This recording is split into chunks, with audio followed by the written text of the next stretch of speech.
ভয়াবহ দাবানলের পরে ভূমিধসের আশঙ্কা দেখা দিয়েছে লস অ্যাঞ্জেলেসে। দাবানল থামার জন্য সেখানে বৃষ্টিপাত কিছুটা স্বস্তি দিলেও নতুন বিপদ ডেকে আনতে পারে। লস অ্যাঞ্জেলেসের কাউন্টি এখনও দাবানলের প্রভাব থেকে পুরোপুরি মুক্ত হয়নি। নতুন কিছু দাবানলও ছড়িয়ে পড়েছে। এ অবস্থায় বৃষ্টি অল্প সময়ের মধ্যে ভারী হলে ভূমিধসের কারণ হয়ে উঠতে পারে।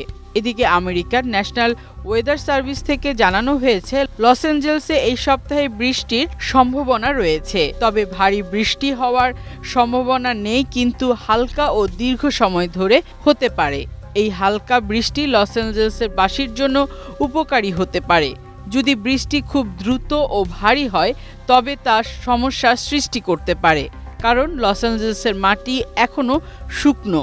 যেহেতু এই মাটি শুকনো আর এখানে এখনও বছরের প্রথম বৃষ্টি হয়নি, তাই বৃষ্টির পানি দ্রুত প্রবাহিত হয়ে মাটির ধস ও বন্যা তৈরি করতে পারে।